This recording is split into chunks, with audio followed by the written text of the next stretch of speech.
Eu não mereço tanto amor, eu não sou digno do seu perdão.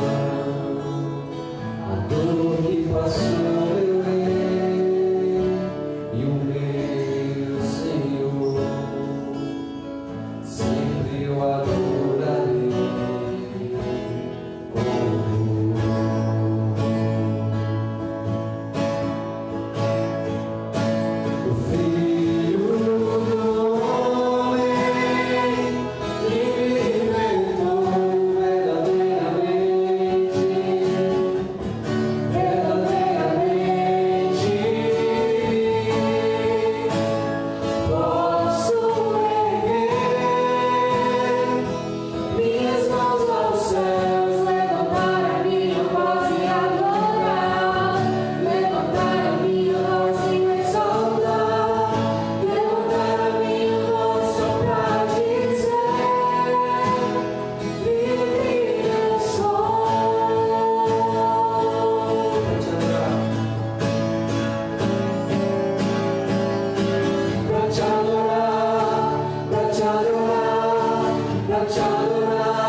Vai ser, irmão.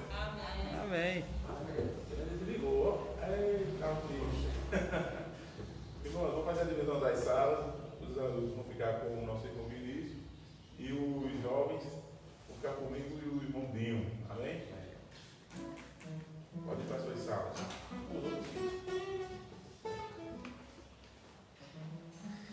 Hoje vai ser de duplo. Oi? Vai ser dupla 2.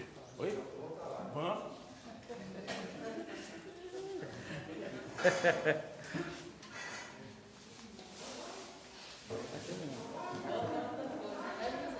Parabéns, né? Abençoe.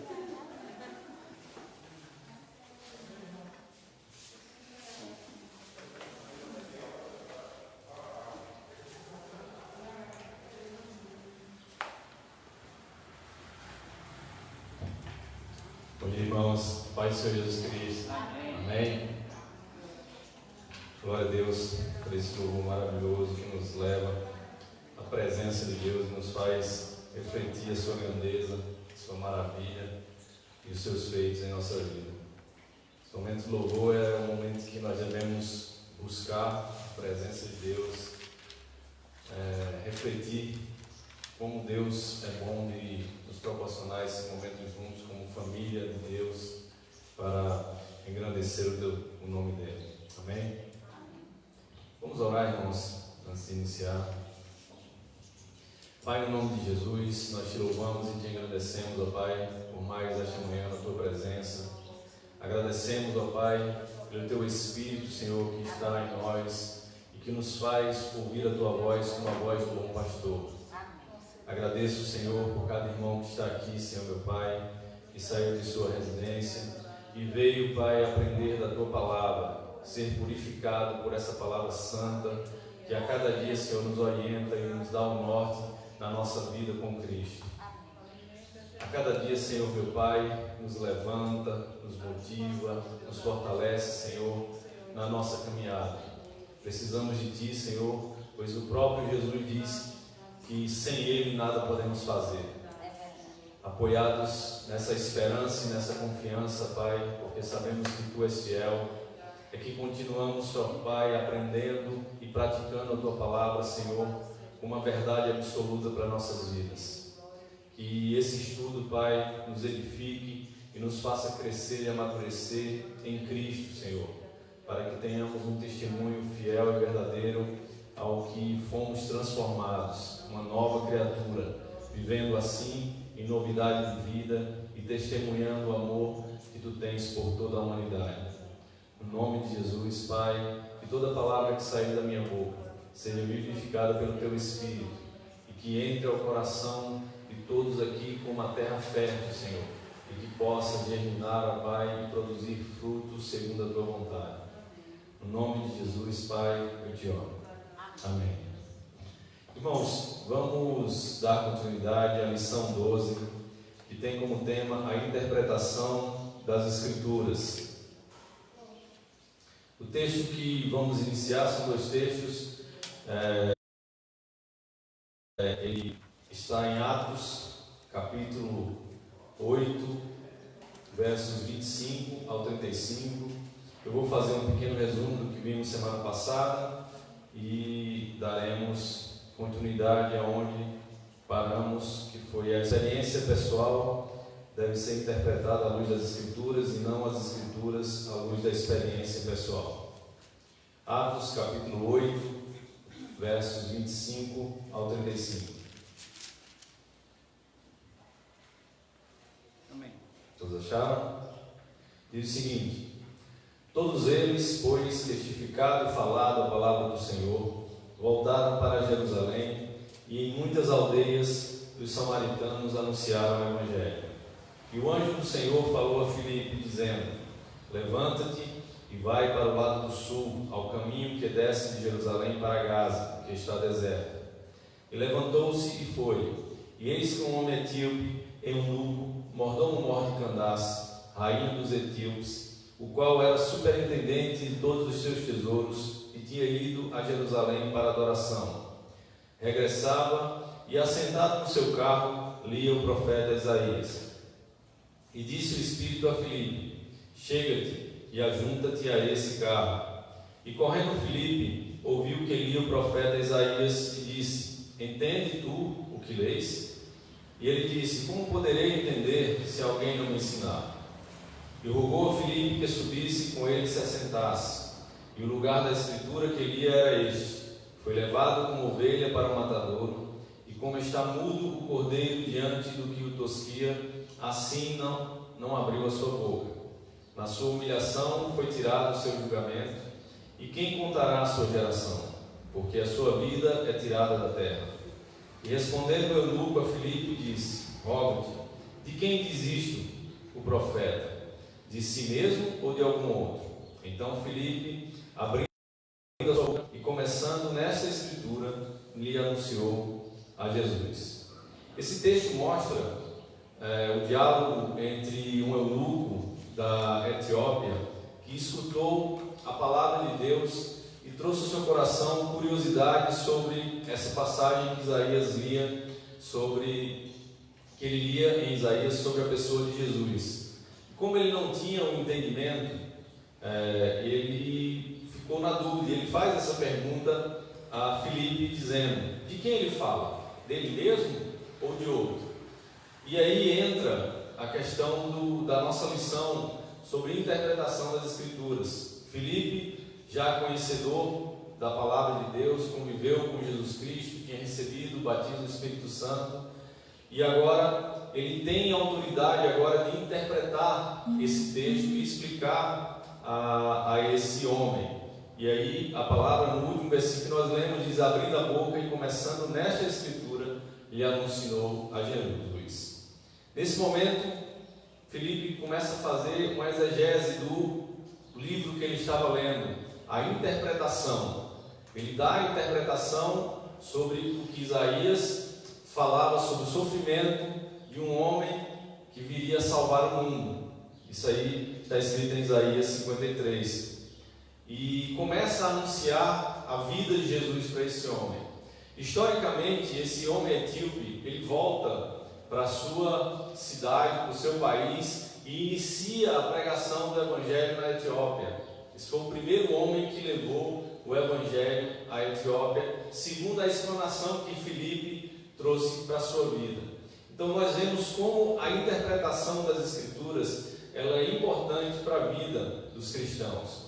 Devemos ter conhecimento da palavra, como ela diz, que a Escritura ela nos torna habilidosos no conhecimento e como lidar com ela diante de indagações ou perguntas. E foi o que aconteceu aqui nesse texto. Então nós vimos que hoje em dia, com relação à interpretação, foi o que estudamos semana passada, existem várias formas agora que estão tentando introduzir dentro da igreja, ou o mundo tenta interpretar a Bíblia, que é a pluralidade e o relativismo.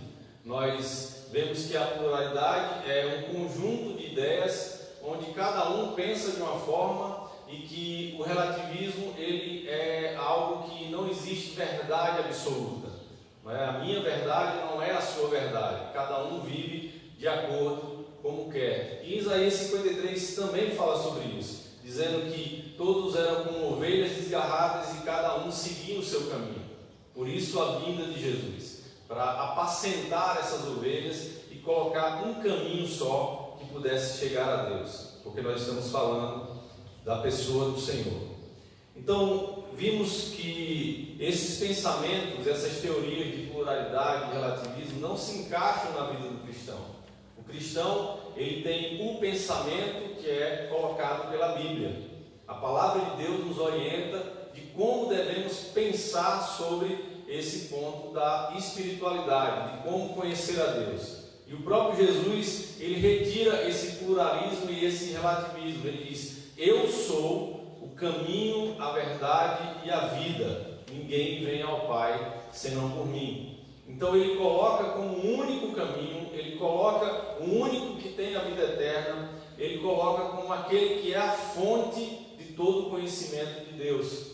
Em João capítulo 1, os primeiros versículos falam sobre isso. O Verbo se fez carne e habitou entre nós, e o Verbo era Deus.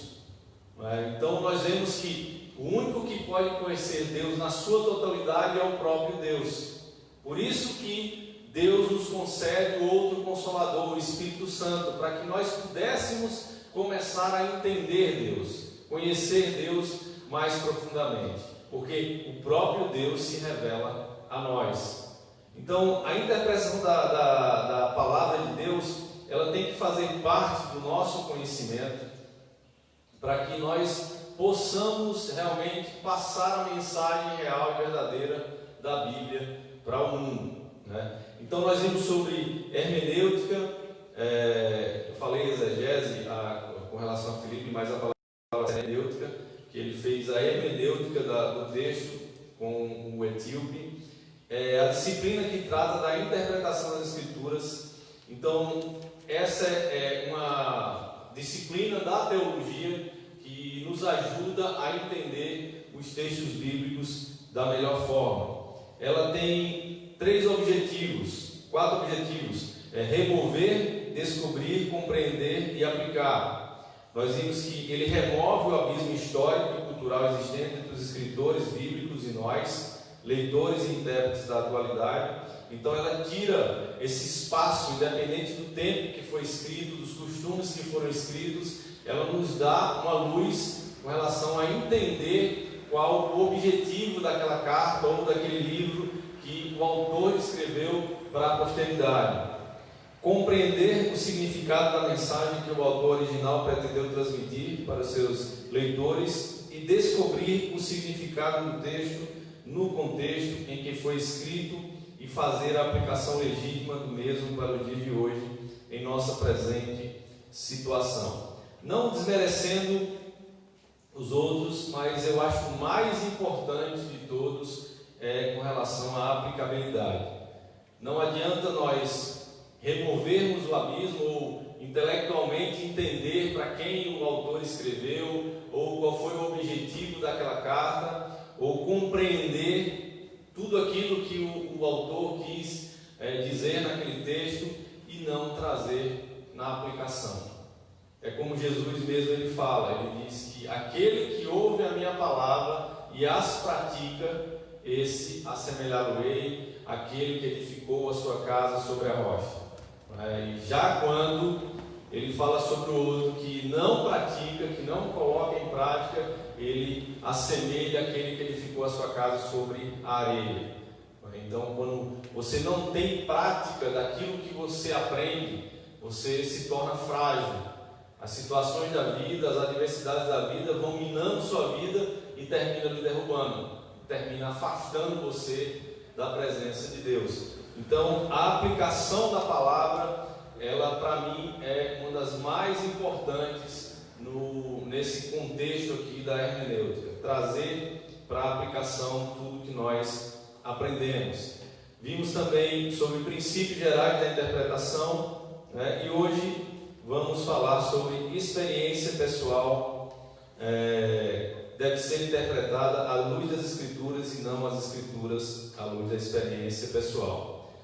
Um erro grave, irmãos, com relação a esse quesito sobre ter experiências na vida para que se torne doutrina de uma igreja, é o que tem trazido tantas heresias para dentro da igreja.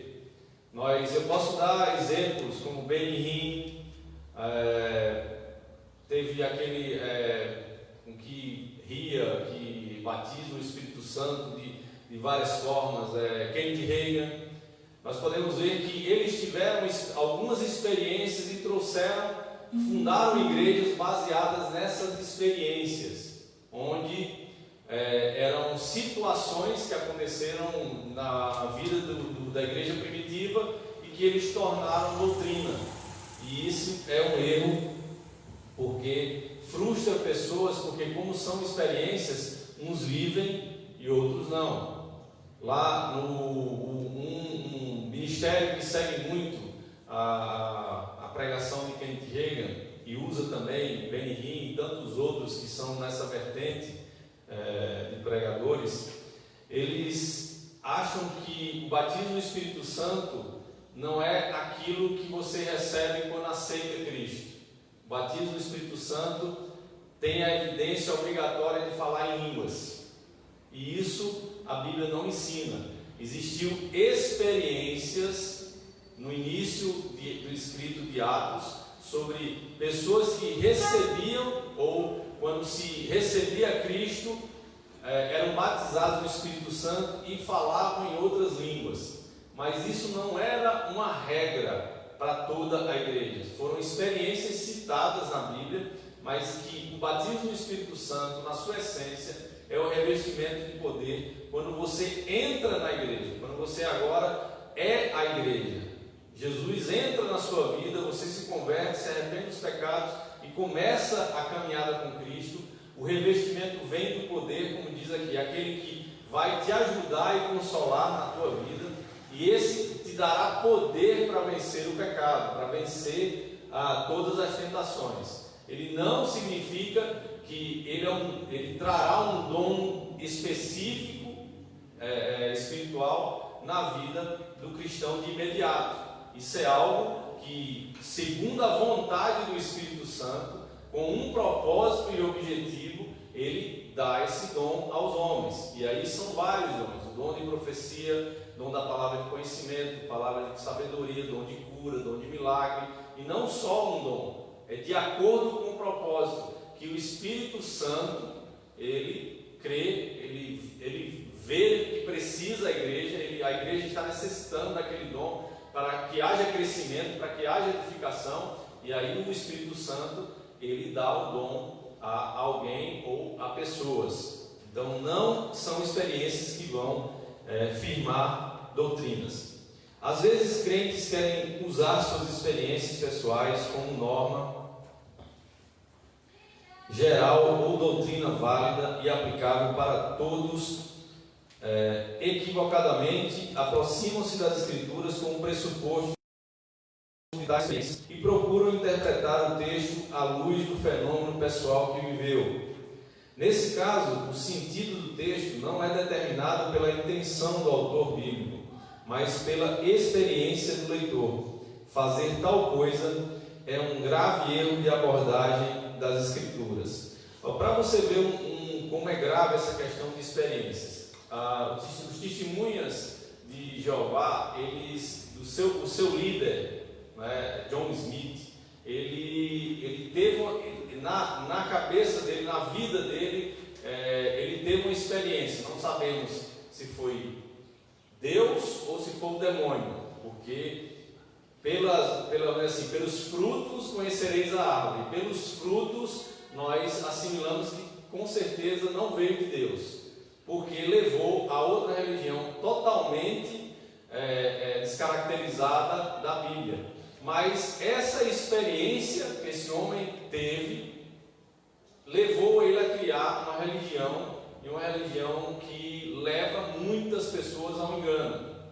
Então nós vemos que uma experiência ela pode ter um nível de prejuízo para pessoas muito grande. Uma experiência de uma pessoa que fala que recebeu um novo evangelho e fala sobre os escolhidos e coloca datas de tudo que Deus ia falar, e cada vez mais isso vem se mostrando uma mentira, né? Porque historicamente foi relatado várias vezes que eles diziam que ia acontecer a vinda de Deus e que eles subiriam aos céus, e termina não acontecendo, e eles falam, foi uma interpretação errada do texto, e começam a empurrar com a barriga para tentar dar veracidade àquela mentira.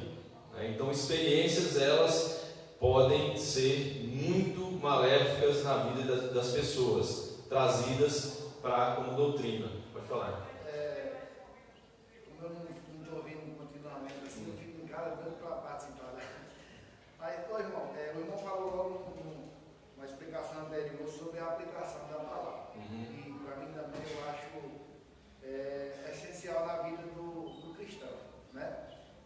Depois que eu me converti, Deus me abençoou bastante. Tem primeira, 2 Pedro, capítulo 1, 20 e 21, né? Toda a revelação vem do Espírito Santo de Deus. E a gente tem que entender que a Bíblia, ela está ali para nos mostrar como exemplificar a vida do crente. A gente tem que ler a Bíblia e entender e colocar ela em prática.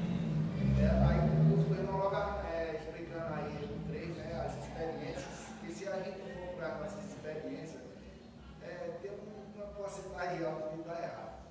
Né? Porque se a gente não entender que tem primeiro que se aplicar. Né? Quando o irmão falou sobre a revelação do Espírito Santo, eu também fui abençoado com bater no Espírito Santo agora na pandemia, e eu fiquei muito assustado. Mas eu senti que Deus queria me usar na igreja. Que Deus disse assim, eu estou te revestindo, mas não é para ti não. Porque a gente não deixa de ser abençoado, né? Eu tenho um problema de coluna, um problema no joelho, e graças a Deus eu fui curado através desse milagre, né? Mas a gente tem que entender que o revestimento do Espírito Santo é para usar na obra de Deus.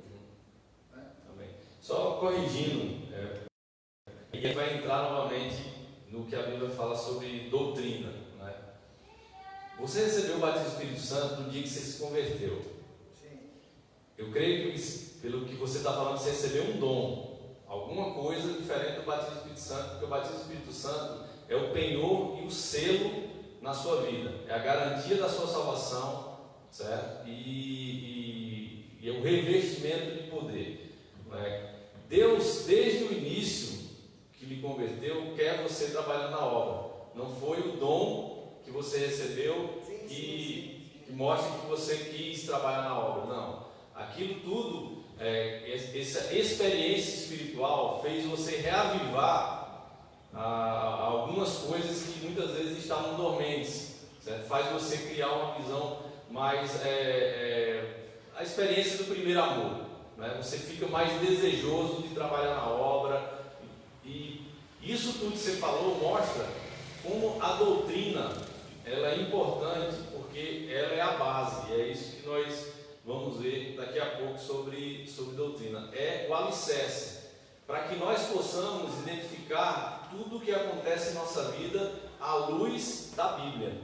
Não é? Então, o batismo do Espírito Santo foi no dia que você aceitou a Cristo, não foi no dia que você se batizou, foi no dia que você aceitou a Cristo, não foi no dia que você teve uma experiência com Deus e se sentiu reavivado, foi no dia que você se converteu. O batismo do Espírito Santo é o selo. É como se no momento que você entrega a sua vida a Cristo, Deus vem com um selo de compra e faz: é meu. Certo? Esse é o selo, é a garantia que eu pertenço a Deus. E o penhor, porque é a garantia que Deus me prometeu a salvação, e a Bíblia fala que Ele é fiel para cumprir as suas promessas. Mas o irmão aí está falando de doutrina, tá? Nesse caso Então, aí existe a doutrina, né? a doutrina é para que a gente possa analisar todas as experiências que nós temos com Deus.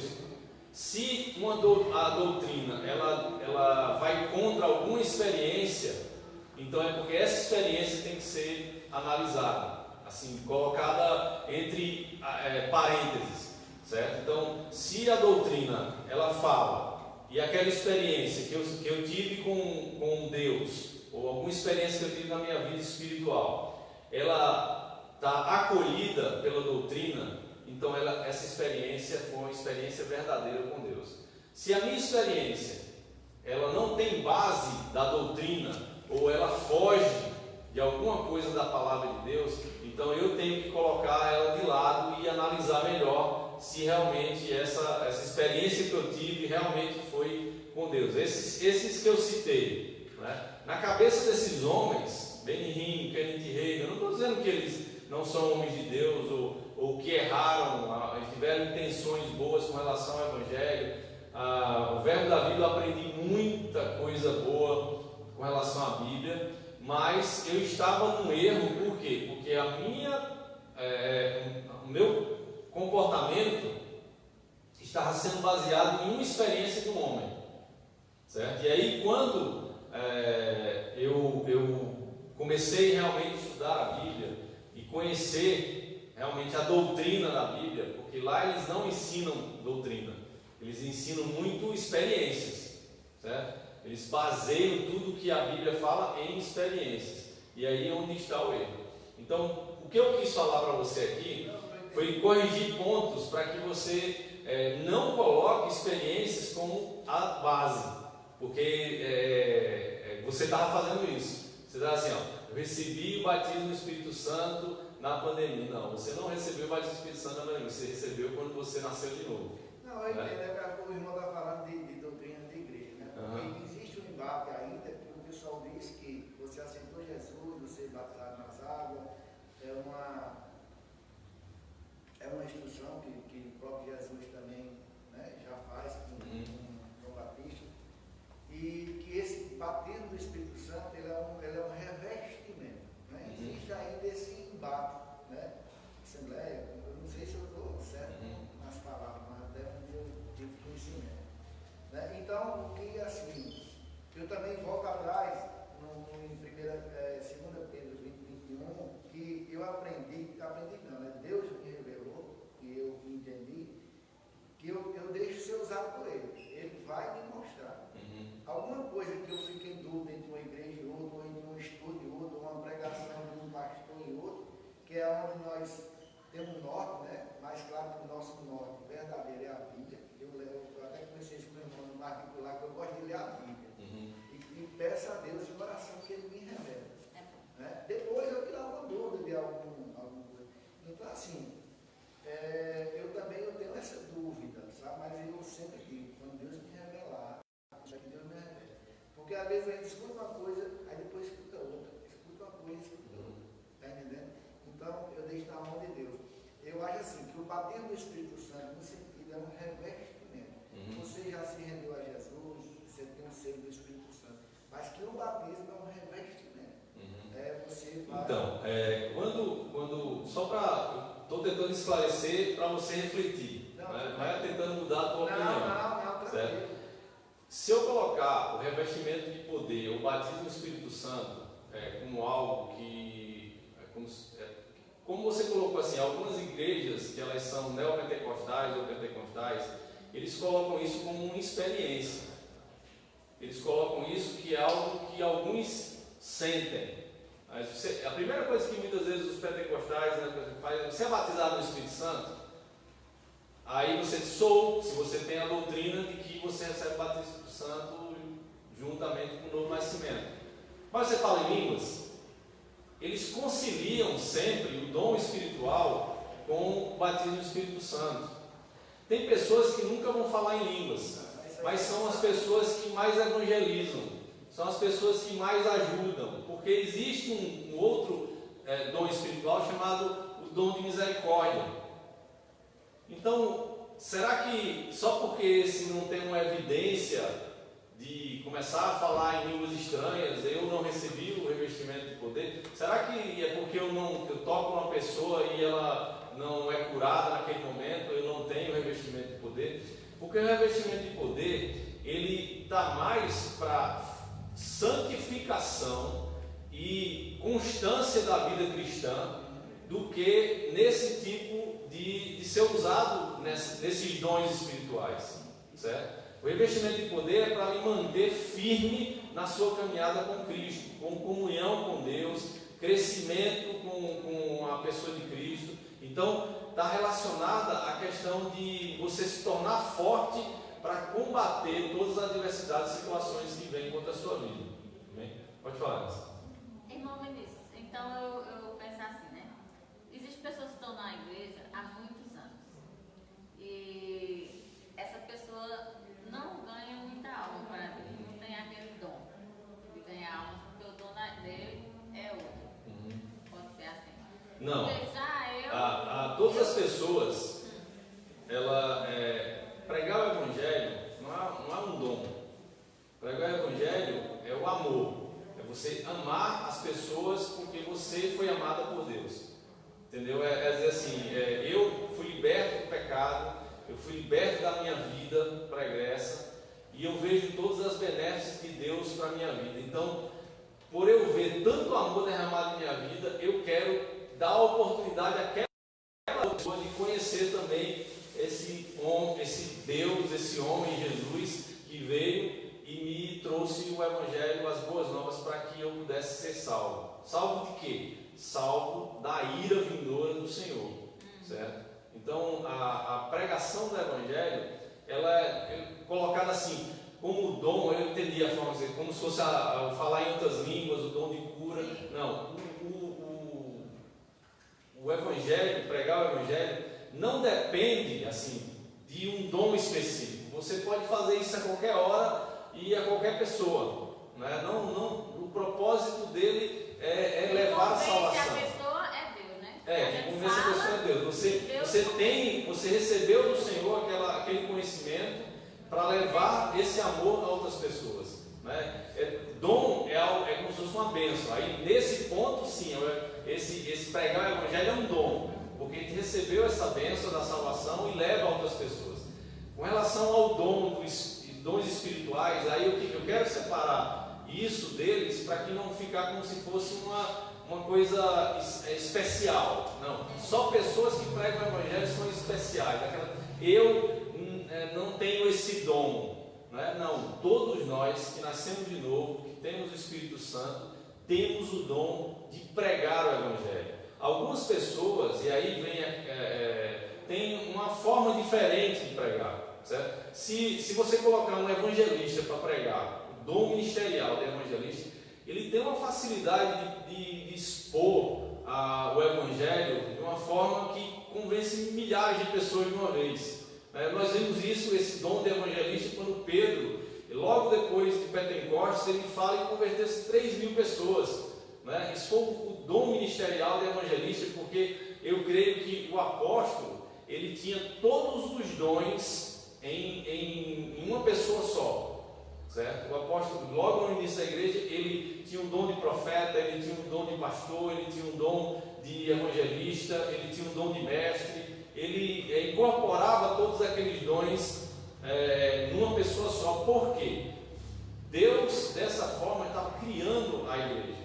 Então, como ele tinha poucas pessoas ainda, que eram os 12 que conviveram com Jesus Cristo, e depois da morte de Judas veio Paulo, ele tinha poucas pessoas, então ele usava todos os dons neles. Mas depois a igreja foi crescendo, e aí Deus foi repartindo esses dons dentro da igreja, porque agora foi aumentado o número de pessoas. Eu já identifiquei hoje, pelas experiências que eu convivo, e isso vai se revelando, né, e usando a doutrina que eu aprendi, eu tenho o dom de mestre, que é o quê? É ensinar de uma forma mais fácil. Eu consigo rapidamente conseguir. Isso não é capacidade minha, como diz, é dom de Deus. Deus me concedeu esse dom para eu facilitar o entendimento da palavra e usar de uma forma que as pessoas elas possam entender também de forma simples. Então eu quis separar esse dom, que é um dom realmente, pregar o Evangelho é uma honra para todo homem, mas eu quis separar dessa forma que todos podem fazer isso, todos podem fazer pregar o Evangelho, mas nem todos vão falar em outras línguas, nem todos vão ter o dom de cura, nem todos vão ter. Quis separar dessa forma para que a senhora entendesse que todos nós temos a capacidade dada por Deus de pregar o Evangelho, certo? É só pregar o Evangelho, pregar o amor de Deus na pessoa de Cristo, não é? Muitas vezes temos timidez ou muitas vezes não conseguimos expressar de alguma forma. Não importa, sabe por quê? Porque a forma que você pregar foi vivificada pelo Espírito Santo e Ele é que vai convencer o homem do pecado, da justiça e do juízo. É a obra do Espírito Santo. A nossa obra, a nossa tarefa é levar esse Evangelho, é trazer em palavras aquilo que foi feito lá na cruz do Calvário, para que aquela pessoa possa ter a revelação e quem vai dar o Espírito Santo. Então, esse é uma capacidade que todo crente ou todo cristão tem de fazer. Não só a capacidade, mas também a obrigação. A Bíblia fala que é nossa obrigação levar esse amor para as outras pessoas. Amém? Amém. Tirou a dúvida, irmão? Para mim a obrigação de pregar a palavra fica meio que... Mas para mim eu tenho uma obrigação. Não, o que eu falo obrigação, o próprio Paulo, ele usa esse termo. Ele diz desse jeito assim, ó, que é um prazer levar o Evangelho, mas ai de mim se eu não fizer. Ele coloca como obrigação assim, que mesmo eu querendo, mesmo, vamos dizer assim, porque as situações que Paulo passava eram situações de perigo de vida, não é? Então, algumas vezes os irmãos, naquele dia que ele diz, ó, eu vou embora agora e você não me vereis mais, e todo mundo começou a chorar, e não vai, e aí ele diz, ó, parem com isso, vocês estão constrangendo meu coração. Então, assim, vocês estão entristecendo meu coração, porque realmente eu vou sentir saudade de vocês. Mas a minha obrigação maior é com Deus. Assim, o meu compromisso maior é com Deus. E eu vou ter que ir para onde está. Eu serei preso, serei torturado e vou ser morto. Né? Então, quando eu digo assim, a obrigação para o crente, ele soa meio que repreensível. Mas, voltando ao assunto dos dons, o apóstolo Paulo, pregando sobre os dons, ele diz que ele fala sobre o dom de língua, que nem todos falam, né? E que ele diz que o dom de profecia é maior que o dom de línguas. Se eu estiver errado, o senhor me corrige. E ele diz mais na frente que o senhor me corrigiu naquele dia, que o maior dos dons é o amor de Deus. Né? Então, por que eu perguntei assim? Porque hoje em dia é claro, é gritante nas ruas, às vezes até dentro de casa, ou então na sua família, que a gente quer falar de Deus e existe corações endurecidos. Está tremendamente, irmão. Cada dia que passa a gente vê as profecias se cumprindo. Então, por isso que eu estou perguntando, porque quando, irmã Cida, é o que eu creio, quando a gente não quer falar de Deus, é porque a gente não quer amar a Deus. Então é o dom maior que é o amor. Né? A gente sempre vem com uma desculpa, ou acha que a pessoa não vai ouvir e não quer mais pregar ali. Não, não vou pregar mais, não tenho mais paciência não. Você tem que ter amor, assim como alguém amou você e entregou o Evangelho para você. Então eu estou falando desse sentido da questão do dom, né? Só para mim firmar um pensamento. Amém. Então eu queria só para quebrar um tabu aqui, e muitas vezes isso acontece com todos nós, aconteceu comigo. A vida do cristão, eu sempre comparo aquela maquininha do coração, tem aquela subindo e descendo assim. Aí eu vou trazer ao contrário da medicina. Né? A vida do homem, como todos nós, mesmo que já nasceu de novo, ela tem isso, os altos e baixos. Vida com Deus, vida comum. Vida com Deus, vida comum. Vida com Deus, vida comum.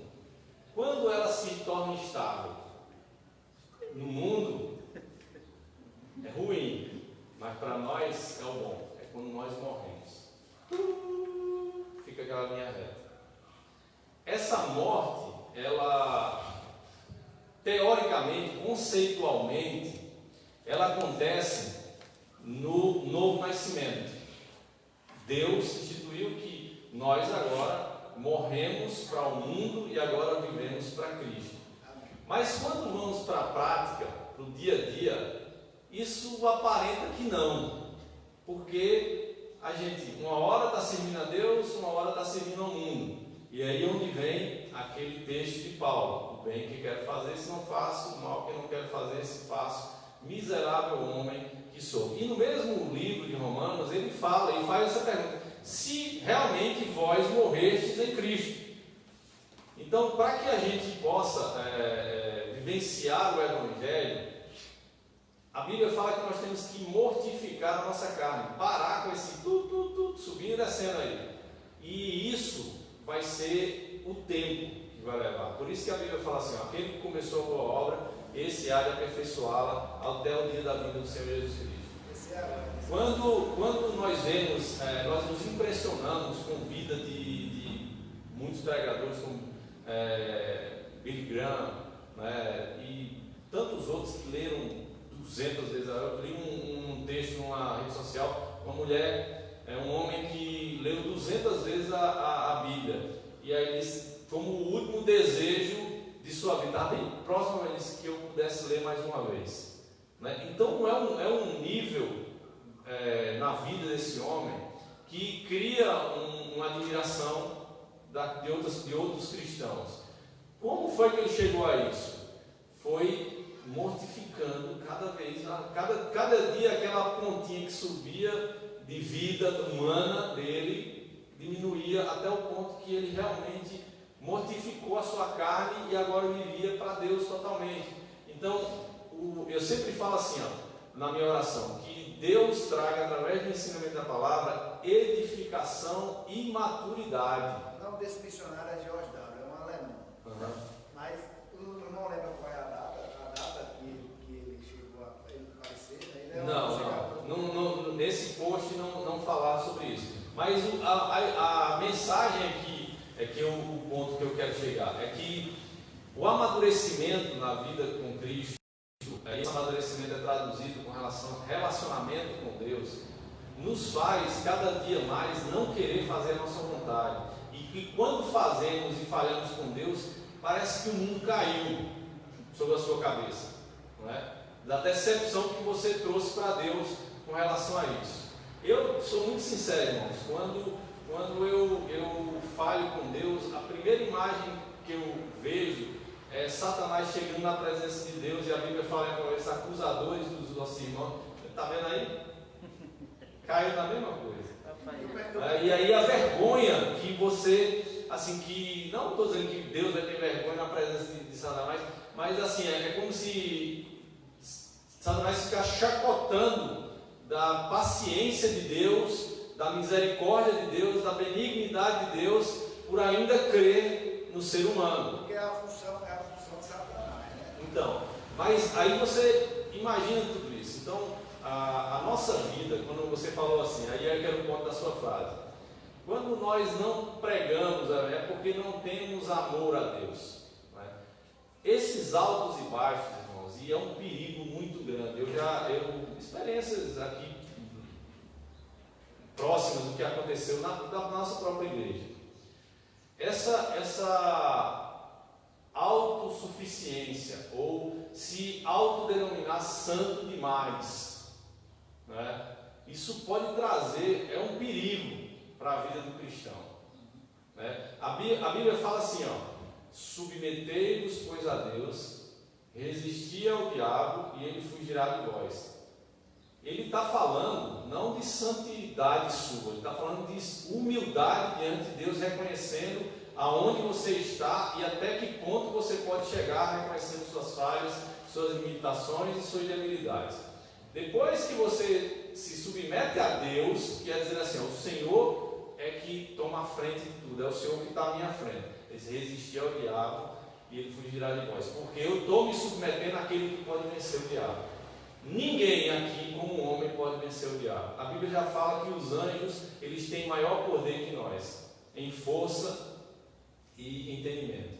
Então, na nossa capacidade humana, ninguém pode vencer esses seres, a não ser que se submeta a Deus, porque Deus aí é que toma a frente, né? Se a gente vê a luta, um exemplo disso, entre a luta de um anjo de Deus e de Satanás com relação ao corpo de Moisés, está escrito em Judas.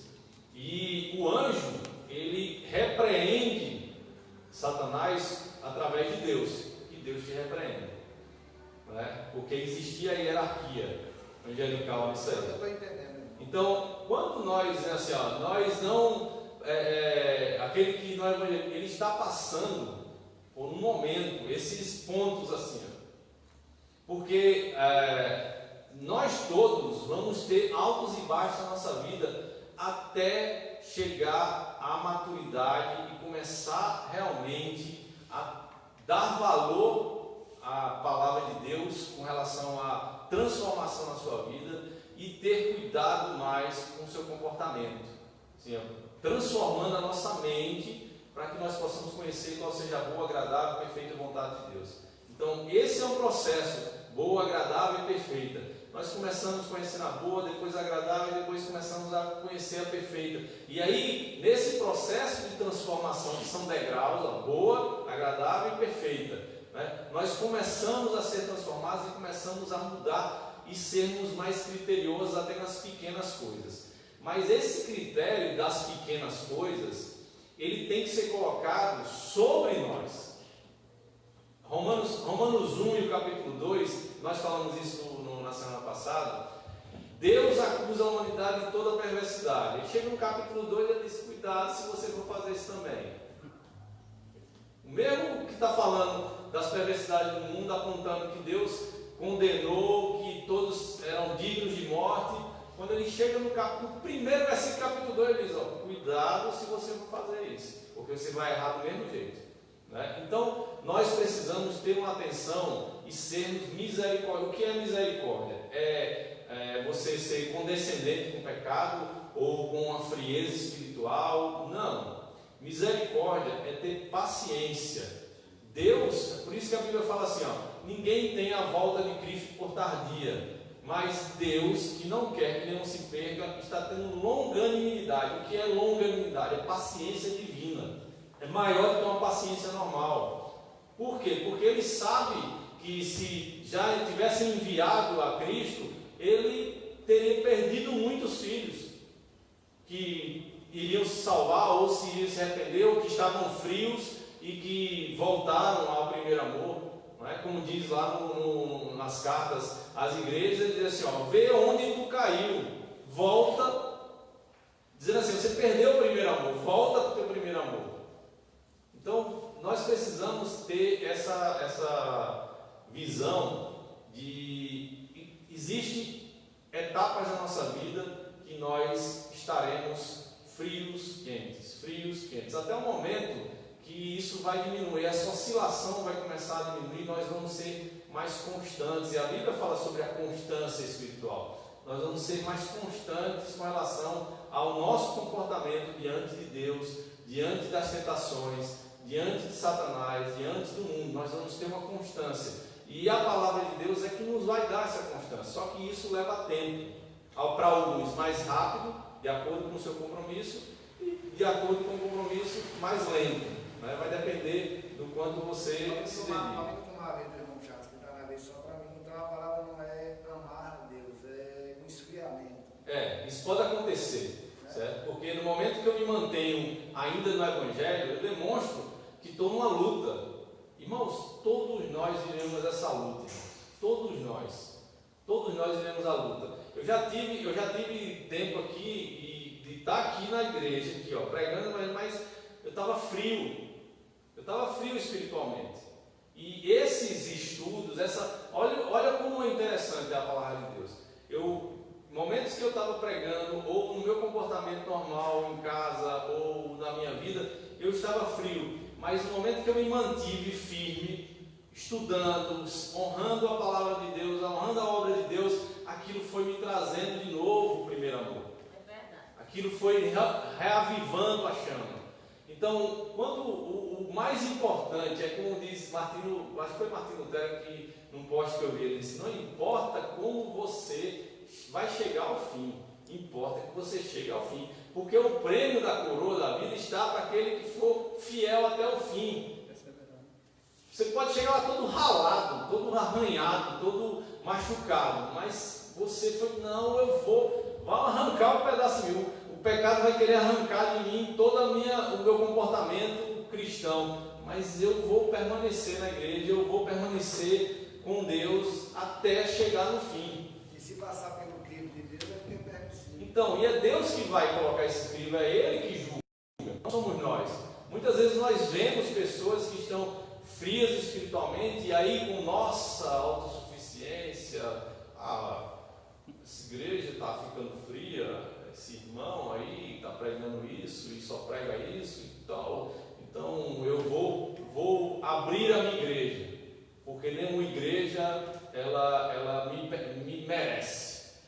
Eu já vi isso aqui e me espantei. É difícil me espantar com o ser humano, mas eu me espantei com uma coisa que aconteceu aqui na igreja. A pessoa deu a entender isso, que as igrejas de Salgueiro não merecem ele, por causa da sua santidade, da sua postura, porque ele é a pessoa. Então, isso é muito perigoso, irmãos, porque eu já vi casos de pessoas que disseram: eu não vou usar mais short porque eu me sinto em pecado. Poucos meses depois estava em adultério. Então é muito perigoso. Eu tenho um cuidado com relação já aconteceu isso, e por isso que eu estou falando, são fases. Todos nós temos certas fases na vida que vamos ter esse comportamento. E eu já tive de ficar, porque o pessoal não chega na hora certa, no dia da escola bíblica, chega atrasados, e comecei a ficar um fariseu, sabe, me pegando no horário.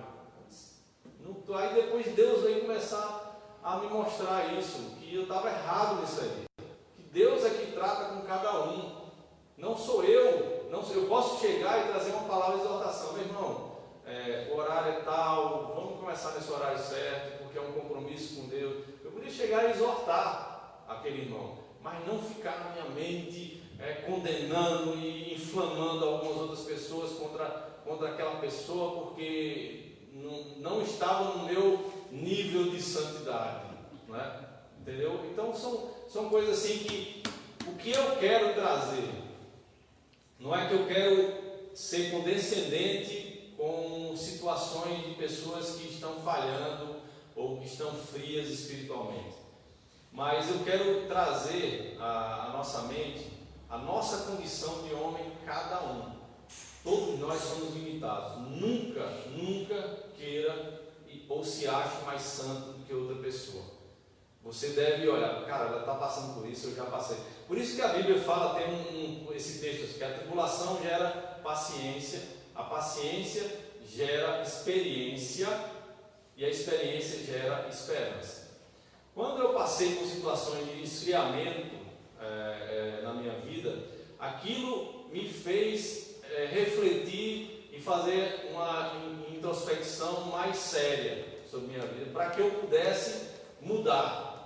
E aquilo me trouxe experiência, e essa experiência vai gerar esperança.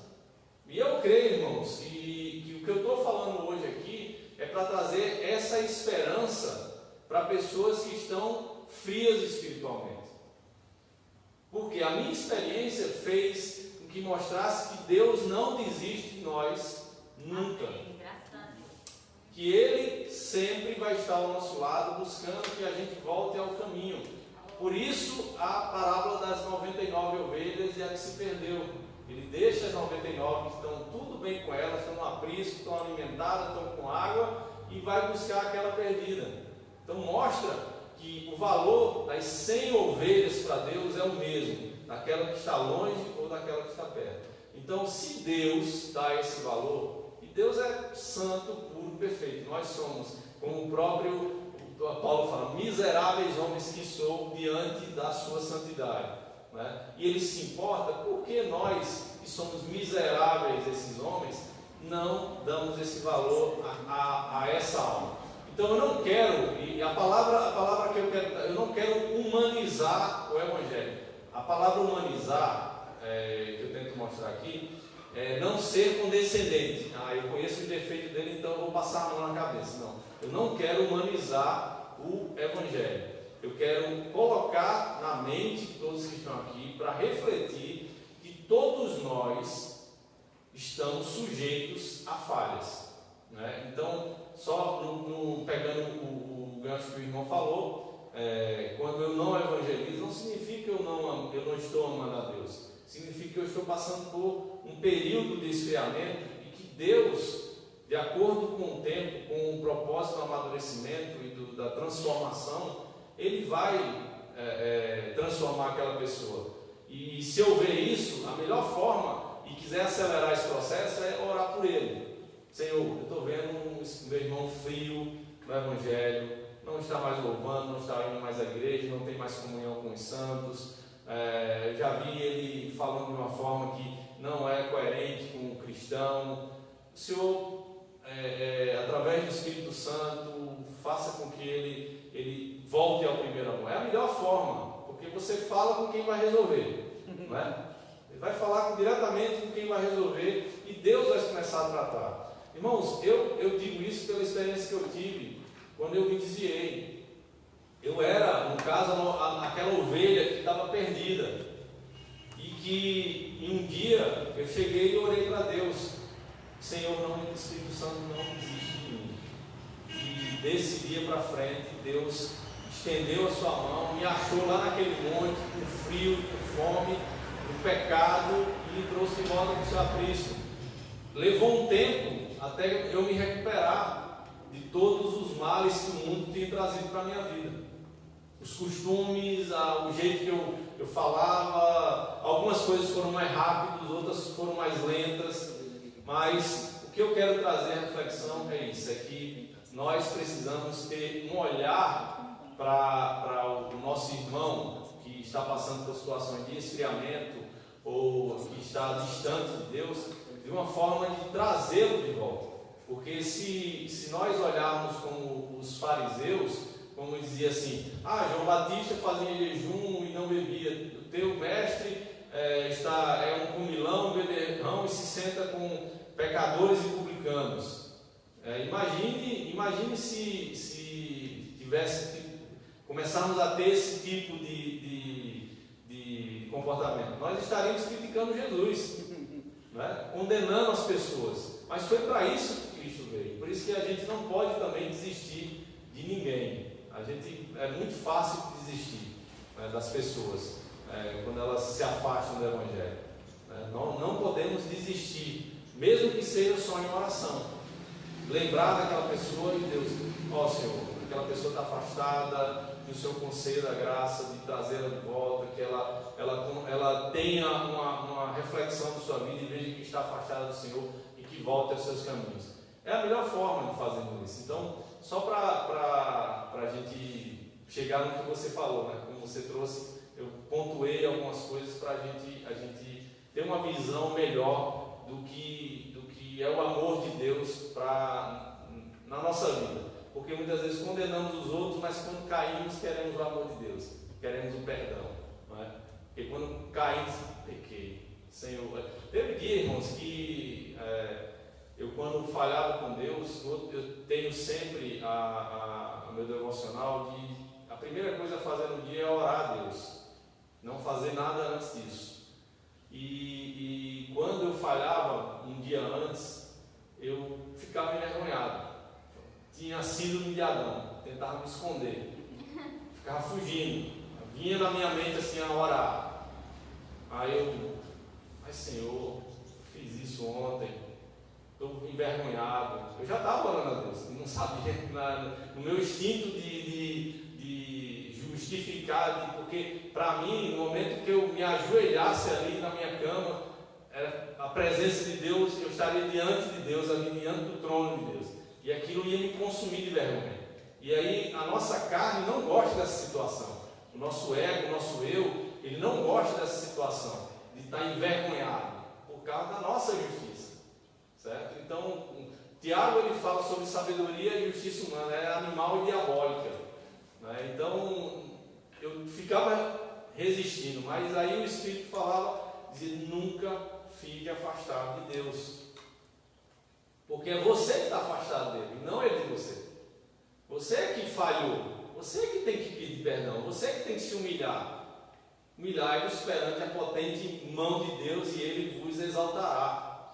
Quando eu falho com Deus, eu vou para uma situação de mal, de pecado, afastado da presença de Deus. Mas quando eu me humilho diante da potente, poderosa mão de Deus, Ele me exalta, Ele me coloca na posição em Cristo novamente. Não é que eu perdi minha salvação, é que eu estou com uma relação com Deus manchada, impura, e a Bíblia fala que sem santidade é impossível ver a Deus. Então eu vou atrapalhar a minha relação com Deus por causa dessa mancha. E o amor de Deus é muito maior, porque quando ele vê essa mancha e vê Cristo na cruz, ele diz, é muito maior Cristo na cruz, eu te perdoo. Porque o amor que foi derramado, o amor de Deus derramado em Cristo para a humanidade é muito maior que qualquer mal em nossas vidas. O importante é que na nossa caminhada não desistamos de continuar ao alvo. Amém? Irmão Charles. Sobre essa questão de pregar o Evangelho, né? Assim, eu entendo como uma obrigação, sim, uma missão, na verdade, que foi dada por Cristo, né? Aos apóstolos, para que eles fizessem, aos discípulos, né? Para que eles fizessem discípulos, e assim a gente está aqui, né? Então, e cada pessoa tem sua forma de pregar, né? Não é pregar, chegar num culto e ser pregador e tal, né? Na verdade, o irmão que às vezes tem um contato com uma pessoa, só em ele estar falando da vida de Deus para aquela pessoa, mesmo na simplicidade dela, da forma que ela consegue falar, entende, sem ser num púlpito, né? Ela está fazendo a missão que foi dada por Jesus. Se a pessoa vai se converter ou não, aí já é uma outra etapa que é do Espírito Santo.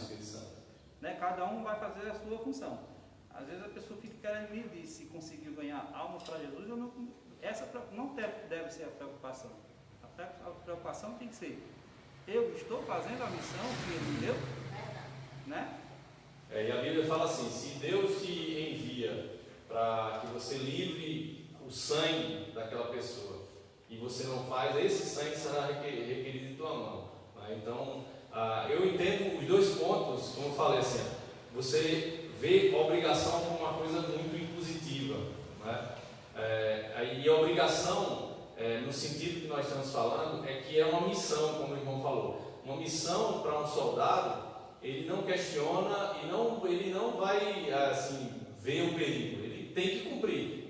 Não tem no exército, missão dada, é missão cumprida, né? Mostrando que ele vai se empenhar ao máximo para cumprir essa missão. E com relação à questão que a irmã Cida falou, o irmão agora também falou, sobre ter habilidades para pregar o Evangelho. Deus ele já via que isso seria indagado, que se ele não tivesse colocado esse texto, talvez só estivesse na mão de pessoas como Paulo, poliglotas, gente estudada da lei e tudo.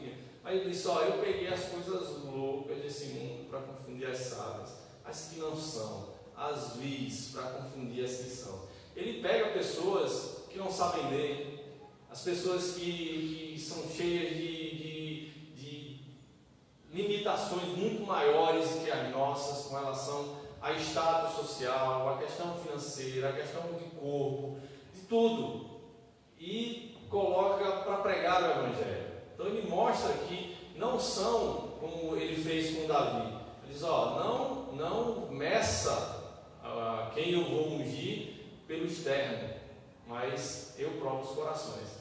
Então, o que interessa na vida do cristão é a disponibilidade de levar o Evangelho para as pessoas. Independente se for através da tecnologia, se for uma mensagem no WhatsApp, um estudo bíblico pelo e-mail, porque hoje a maior conexão que nós temos ela é virtual, mas porque você trabalha, eu trabalho, a gente mora distante, a gente não tem muitas vezes tempo de nos vermos, mas através do WhatsApp que a gente conversa, eu mando uma mensagem para você, a gente discute, como muitas vezes nós fazemos, estudando através daquilo, porque você está na sua casa, eu estou na minha, mas a gente está conectado através daquele estudo, pela palavra de Deus, numa rede social, né? Hoje é muito forte isso aí.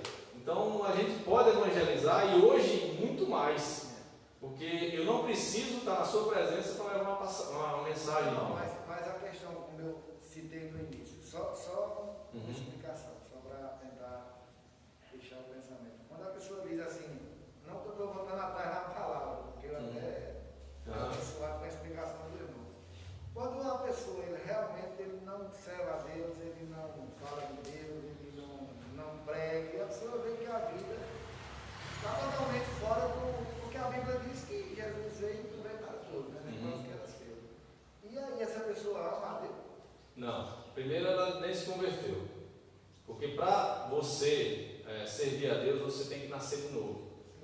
E a palavra conversão, ela no sentido do trânsito. Eu estou vindo nessa mão aqui e eu digo, eu vou fazer uma conversão, eu vou voltar, eu vou tomar outro caminho totalmente oposto, né? Então por isso que Jesus ele batia muito forte sobre a questão das obras. Nós não somos justificados pelas obras, mas as obras elas amadurecem a nossa fé. É como se elas dissessem, elas mostram qual a nossa fé. O que é fé? Firme fundamento das coisas que se esperam e a prova das coisas que se não veem. Convicção daquilo que Deus tem para a nossa vida. Então é um firme fundamento. Eu estou firmado na rocha. Eu estou firmado em Cristo. E o próprio Jesus, aqueles que estão em mim, estão firmados em mim, esses praticam as minhas palavras. Então é uma coisa que está ligada muito à questão da conversão, é a mudança de comportamento. Uma pessoa que se diz que se converteu, que é crente, que é cristão, mas não tem mudança de comportamento, é como aquela árvore que não põe frutos. Ela é má, então ela ainda não está produzindo bons frutos. Mas eu julgo ela com relação a isso. O julgar que eu coloco aqui é condenar, não porque não me compete. Eu ficar em pé e não cair. Mas eu posso julgar no sentido de saber se ela está alinhada à palavra, porque a palavra me dá essa autoridade de verificar a vida daquela pessoa pelos frutos, certo? Então eu olho se aquela árvore é boa ou não, através dos seus frutos, do seu comportamento, né? Eu tenho um cliente meu que ele me conta experiências com Deus, coisas que ele faz com ele, com relação à sua vida pessoal, à sua vida na igreja ou no seu trabalho. Mas ele tem uma boca, meu irmão, abençoada, palavrão.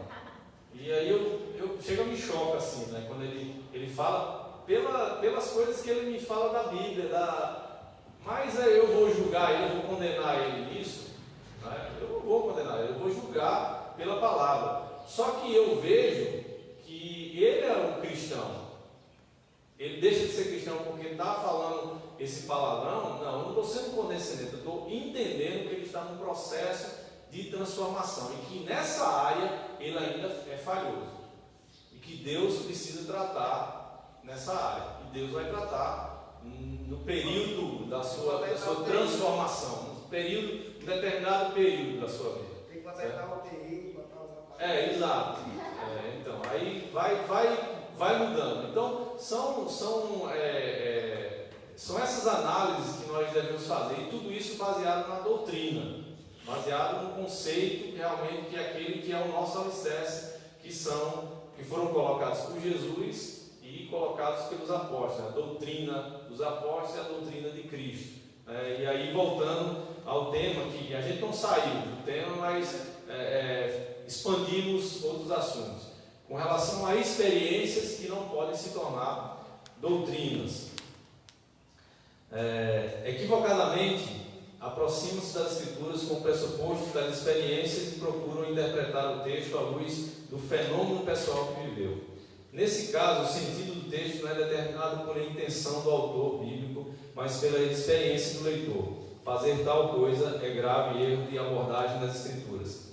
Esse princípio de interpretação das Escrituras é encontrado na própria Escritura. O Novo Testamento contém três tipos de literatura.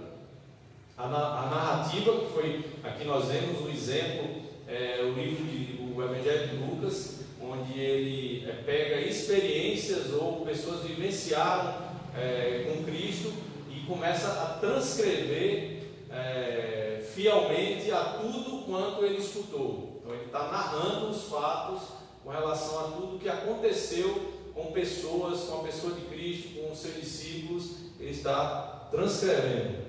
A didática, que eu vou ler mais à frente, e a apocalíptica. Os textos narrativos relatam acontecimentos e experiências ligadas à vida de Jesus, dos apóstolos e de outros personagens. Tais como experiências podem ilustrar verdades eternas ou princípios imutáveis, mas não podem ser usadas para formular doutrinas. E aí, tudo que a gente falou agora, isso vai ser bem fácil de entender agora. Não podemos usar o texto de Atos capítulo 4, verso 31, que fala o seguinte: e tendo orado, moveu-se o lugar em que estavam reunidos, e todos foram cheios do Espírito Santo, e anunciavam com ousadia a palavra de Deus, para afirmar categoricamente que a estrutura física deverá tremer todas as vezes que a igreja se reunir para orar. Imagine se a gente pegasse essa experiência que a igreja teve primitiva, e aí a gente se reunisse no culto de oração. Essa igreja ia ser rachada por todo canto, não é? Toda vez que chegava aqui estava um pedreiro consertando a igreja. Se essa experiência fosse uma doutrina, e toda vez o povo ia ter medo de orar. Zé Pereira ia ganhar trabalho aqui só, né? Ia ter arrumar um bocado de trabalho, e tinha muita gente que nem vinha orar porque tinha medo de cair em cima da cabeça Isso dele. acontece assim, às vezes um pregador, um pastor, às vezes está aí, vou fazer uma pesquisa, aí chega num pastor, mas quando assim, é de mim, eu posso estar errado, se eu estiver errado, Deus que me corrija. Às vezes quando ele começa, rapaz, ele mais funga do que fala. Eu sei que é um jeito dele pregar e tudo, mas eu acho que, como o irmão está dizendo, eu acho que ele usa como doutrina, assim, na palavra. Então, tem muitas coisas que são absurdas que nós vemos dentro da igreja hoje, que são experiências que vieram se tornando doutrina dessas igrejas, certo? Então imagine, se toda vez que a igreja orasse, tivesse um terremoto dentro da igreja.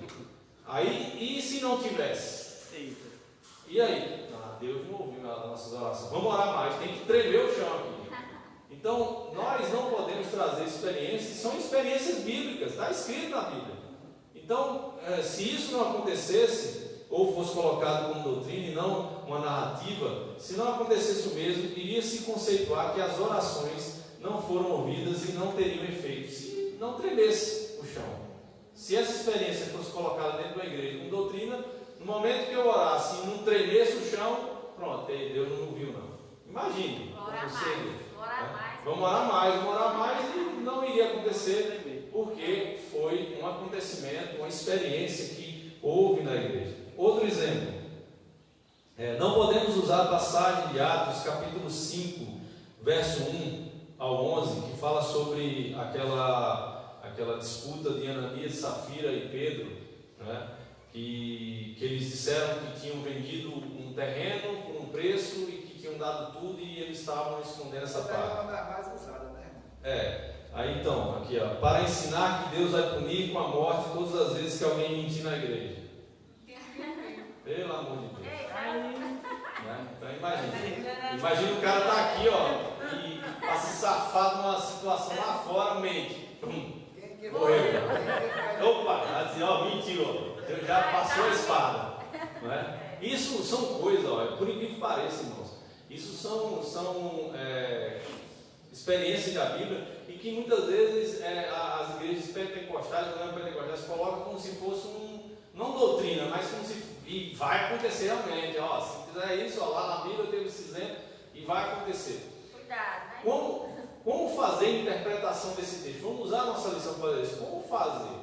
A minha interpretação desse texto é que a igreja estava sendo fundada. A igreja ela seria escrita para a posteridade. E Deus não permitiria de forma alguma que essas pessoas passassem ilesas com a mentira. E Deus vai e pune elas imediatamente. E a Bíblia fala que houve grande temor na igreja. Imagina se no início da igreja, com todas as dificuldades que estavam tendo, Deus permitisse erros dentro da igreja. Por isso que eu vejo os apóstolos com uma unção diferenciada de hoje. Por quê? Porque eles estavam na sua responsabilidade, entre aspas, eu coloco, na sua responsabilidade da fundação da igreja. Eles seriam os primeiros tijolos a serem colocados. O próprio Jesus fala isso sobre Pedro: tu será a pedra a qual edificarei ali. Então, ela como sendo assim, ó, você será o primeiro tijolo que eu vou colocar, e essa pedra vai gerar todo o resto da igreja. Não era a responsabilidade de Pedro com relação à salvação, mas era a responsabilidade dos apóstolos, um testemunho para que cada dia que passasse as pessoas vissem que Deus estava na vida daquelas pessoas. Por isso que Paulo, corajosamente, ele diz assim, ó, e a interpretação essas pessoas que ele estava evangelizando, Paulo estava, não conheceram Jesus, eram gentios, eles não sabiam quem era Jesus, nem ouviram falar de Jesus. Mas Paulo chegou e disse, ó, sede meus imitadores, porque eu sou de Cristo. Ele estava mostrando na pessoa dele como Jesus agia, como um homem aqui na terra, e o que ele tinha feito, né? Então, a interpretação correta sobre esse texto é isso. Deus pode fazer isso? Pode, mas não é doutrina. Não vai acontecer todas as vezes, né? Eu tinha um tempo que eu parava para pensar que o cara tivesse em pecado da igreja e Deus levantaria uma pessoa com palavra de conhecimento e tá. Eu mesmo tem hora que eu ficava receoso, eu estava falhado com Deus. Mas tem igreja que faz isso. Não fala hoje não, desse jeito. Não faz eu passar essa vergonha não. Então são coisas assim que quando a gente começa a... Deus pode fazer isso? Pode fazer isso. Querendo Deus, quem impedirá, né? Deus fará porque Ele é soberano, mas não é doutrina, não é uma coisa que acontece todas as vezes. Foram experiências citadas na Bíblia para nosso conhecimento e para nosso temor, né? Para que nós temamos realmente, porque Deus pode fazer isso, né? Ele tem o poder de fazer isso e é soberano, Ele é o dono de todas as coisas, Ele faz de acordo com sua vontade. Para ensinar que Deus enviará, outro texto de capítulo 5, versos 17 e 20 de Atos, mostra quando Paulo e Silas Pedro foi preso, né, e a igreja orou e Deus enviou anjos para soltar as algemas e as grades da prisão para libertar Pedro. Então não podemos usar esse texto para ensinar que Deus enviará anjos para abrir as grades da prisão sempre que um crente for preso por causa do testemunho. Imagine se a própria igreja olhasse isso como doutrina. Tiago foi morto à espada, né? Paulo foi morto também decapitado por Nero. Pedro foi crucificado de cabeça para baixo, mas ele foi o mesmo que foi liberto das grades. Só que Deus tinha um propósito para cada um. Nenhum ia morrer antes do dia que Deus determinou o fim desse propósito. Tem um pensamento de alguns estudiosos que diziam que os apóstolos eles eram imortais, igual as duas testemunhas. Que ninguém conseguia matar eles até o dia do final do propósito que Deus tinha para eles. Ninguém. A gente vê isso no caso de Paulo, que foi picado por uma serpente mortal, né? Foi apedrejado e não morreu, né? E tantos outros, foi chicoteado várias vezes, né? Que Paulo mesmo ele dizia assim, ó, ninguém venha me importunar, eu trago no meu corpo as marcas de Cristo. Ele estava falando marcas físicas de tanta pancada que ele levou, Né? Então, isso aí, eu não vou colocar doutrina aqui, não, é um pensamento pelas experiências que viam que os apóstolos passaram, que enquanto Deus não determinava o fim do propósito para a vida deles, eles não poderiam ser mortos. Morreram de acordo quando chegou o final. E o próprio Paulo, ele teve essa visão. Ele diz, já é chegado o fim. Combati o bom combate, acabei minha carreira e guardei minha fé. Então ali foi revelado a Paulo já que ele iria morrer. Né? Então, já João morreu naturalmente. Né? Na ilha de Patmos, preso, mas morreu naturalmente, porque Deus tinha um propósito para ele de escrever o livro de Apocalipse e passar toda a informação das coisas futuras. Então não podemos usar essas experiências como doutrina, porque a doutrina é algo que tem como balizar a conduta da igreja. Né? Isso aqui são experiências que aconteceram, Deus pode fazer, Deus pode até ter feito outras vezes em toda a história da igreja e não chegou ao nosso conhecimento, mas Deus pode ter agido. Com certeza ele fez, né? Eu acho que assim, é o que eu quis dizer no início, que nós temos que usar a palavra como um espelho. Né? Assim, a gente olha e vê o que é que Deus quer ali naquilo. Aí você tem que estar em missão com Deus, você tem que entender que é Deus que revela. Né? Continuando. Doutrinas universais e válidas para todos os cristãos no tempo e no espaço são construídas sobre textos didáticos, epístolas e sermões de Jesus e dos apóstolos registrados nos evangelhos e em Atos. Textos didáticos definem a doutrina e os textos narrativos ilustram a doutrina. O que é um texto didático gramaticalmente na língua portuguesa? O texto didático é aquele que explicitamente visa instruir, que tem finalidades pedagógicas. Pronto, o que eu estou fazendo hoje para vocês aqui, estudando a palavra de Deus, tem efeito pedagógico. Nós estamos estudando passo a passo para que nós possamos entender de forma mais simples a aplicabilidade da doutrina de Deus, ou ensinando, separando coisas como as experiências e doutrina, que a gente deve seguir doutrina e não experiências, mas a experiência ilustra o que a doutrina ensina, certo? É tido como um texto utilitário, isso porque sua construção é feita baseada no conceito onde prima-se por uma linguagem de compreensão direta do leitor, a fim de entender aquele assunto base. O que é base? Doutrina é base do Evangelho, né? A doutrina da fé, a base do Evangelho, a doutrina da santificação é base do Evangelho, né? Então, assunto base que é exposto. O livro de Atos relata diversas experiências de grupos distintos, de ocasiões diferentes, relacionadas a dons de línguas. Mostra em Atos capítulo 2, verso 1 ao 4, que foi o dia de Pentecostes, onde receberam o batismo do Espírito Santo e falaram em outras línguas.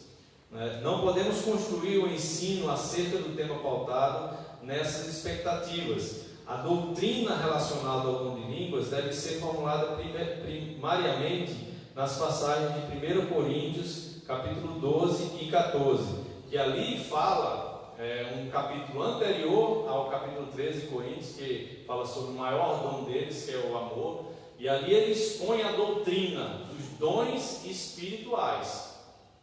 Eu não posso pegar aquelas passagens, e como eu falei, algumas igrejas, elas fazem isso, elas usam essa experiência como doutrina.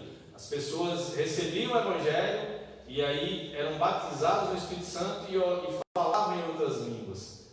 Então, ali foi colocado, essas igrejas, elas pegam isso para como se fosse a doutrina. Vai acontecer todas as vezes. Mas imagine a decepção das pessoas que isso não acontece.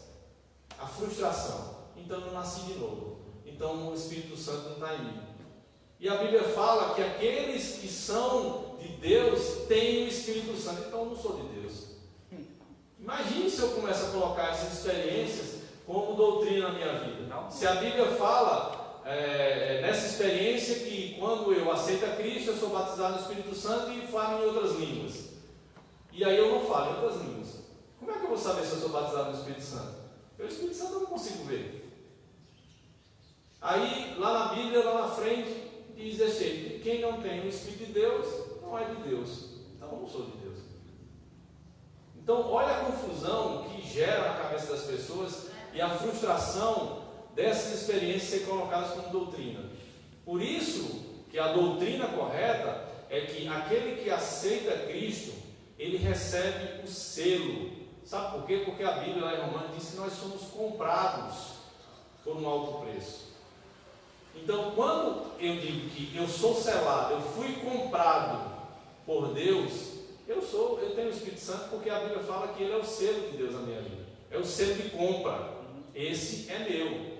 O penhor me dá a certeza da minha salvação. Então, através do Espírito Santo, eu tenho a certeza que a promessa que Deus fez à pessoa de Cristo, que todo aquele que confessar o seu pecado com a boca, que crer no coração que ele ressuscitou dos mortos, será salvo. Então, essa é a certeza. Ele é o penhor da minha salvação. Ele é a garantia da minha salvação. Então, se eu não tiver essas duas coisas, eu não pertencer a Deus, Deus não tiver me selado e eu não tiver a certeza da minha salvação, aí sim, aí eu posso dizer que eu não fui batizado com o Espírito Santo. Porque esses são a doutrina, o que realmente o Espírito Santo, o batismo do Espírito Santo, quer dizer na vida do cristão. Pode falar. Quando você fica baseando que alguém é batizado no Espírito Santo, procurando evidências visíveis, você faz como Tomé, né? Se eu não vi, o Espírito aí foi, beleza. Só se eu ver, botar o dedo e chegar Jesus de frente assim é que eu vou acreditar. Aí o outro crente diz: tu já está batizado no Espírito Santo? Eu sou. A pessoa diz logo que é, né? Mas irmão, deixa eu só terminar. Aí o que acontece? Quando a pessoa nunca teve essa experiência de falar em línguas, por exemplo, que é a mais citada, né? Nunca teve essa experiência, aí o outro vai pensar que você não é batizado, que a gente fica nesse dilema, né? E você também vai ficar com a dúvida. Aí o irmão disse: você vai ficar, meu Deus, eu sou ou não sou de Deus? Exato. Quer dizer, não tem sentido uma coisa dessa. E outra, sabe por quê? Eu vou falar uma coisa que é um pensamento meu. Sabe por que muitas vezes o dom de línguas é o mais evidente em muitas igrejas? Porque ele também pode ser inventado. Xalacamara, os caras falam um monte de... Tem um labachúria. Labachúria, não sei o quê. Tá falando inglês? Não, que nem inglês que é uma língua que não tem, então, pode ser inventado. E, irmãos, para você ver como o negócio é sério dessa situação, em igrejas pentecostais, neopentecostais, você é visto como mais espiritual. Você é colocado em um degrau maior se você falar ainda, porque aí você é batizado no Espírito Santo. É tão sério isso que eles desmerecem que a pessoa salva normalmente, vamos colocar ali da palavra normalmente, ela é abaixo daquele que tem um dom espiritual que fala em outras línguas. Não, esse aqui o irmão ali fala em outras línguas, esse é o crente fogo, é o nada de fogo mesmo, sapatinho de fogo. Eu estou entendendo, irmão, só para me entender também. Quando a pessoa fala em batismo do Espírito Santo, assim, pelo menos foi o que eu entendi. Não é que você vai olhar para o seu irmão e vai achar que ele está salvo, nem que você seja mais espiritual do que ele.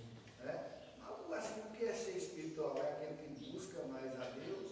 Não, no sentido que ele está falando aqui, é aquele que tem dons, alguns dons que Deus colocou na vida dele. Sim. Aí as pessoas muitas vezes acham que é porque ele é mais espiritual. Só que o dom não depende daquele que recebe, depende de quem envia. Então, eu estou entendendo. Aí nessa questão assim também a pessoa, o erro parte da doutrina da igreja, entende? O que eu penso, está entendendo? Eu creio que existe um revestimento do Espírito Santo, para que seja mais, não é que seja, porque você vê assim, mais usada, cumprida, assim, sabe? Dá para entender que é soberba, querer aparecer, mas eu creio que tem alguns irmãos que são mais espiritual do que outros. Que busca mais do que eu vou dar um exemplo fácil do que é a palavra, o que significa a palavra revestimento. Quando você está com essa camisa, você pegar um casaco e jogar por cima. É um revestimento. A tua camisa é a conversão. A tua camisa é seu encontro com Cristo, é seu nascer de novo. O revestimento, ele vem logo após a camisa, que é batismo no Espírito Santo, que é na hora que eu confessei a Jesus como Senhor e criei no meu coração que Ele ressuscitou dos mortos, eu sou salvo. É o primeiro passo no plano de Deus na nossa vida. Ele veste a camisa. Aí, após isso, vem o Espírito Santo e reveste a nossa vida, porque Ele é nosso ajudador e nosso consolador. Sem Ele, a gente não conseguiria caminhar, a gente ficaria parado, certo? Porque o novo nascimento, ele precisa desse revestimento de poder para que a gente possa enfrentar tudo que virá pela frente como servo de Deus. Então, Ele nos ajuda a vencer todas essas etapas da nossa vida, né? E não tem nada a ver com dons espirituais. É uma questão pessoal do dia a dia, do enfrentamento do pecado, das tentações, da adversidade, se manter firme no Evangelho, certo? Então, um dos dons que muitas vezes não aparece muito é o dom de misericórdia. O que é o dom de misericórdia? É você ver a necessidade das pessoas e ter um coração aberto para ajudar, independente se é materialmente ou se é através de sua pessoa, se doar para ajudar aquelas pessoas, certo? Ela ter esse desejo no coração. E muitas vezes não vê isso, porque não é uma coisa sobrenatural, é uma coisa física, né? É uma coisa que você faz muitas vezes às escondidas. Você ajuda aquela pessoa como o bom samaritano ajudou aquele que estava na estrada roubado e machucado, né? Então é um dom de misericórdia. Então essas questões, quando você coloca, e eu que estou falando, eu não estou tentando mudar teu pensamento, estou querendo fazer você refletir por toda a explanação que eu estou fazendo. Revestimento de poder não significa a exibição de dons espirituais. Como eu falei, se tem um irmão que ele está lá na frente espiritualmente, existe muita coisa intrínseca aí, dedicação, leitura da palavra, oração, não é? E tudo vem de Deus.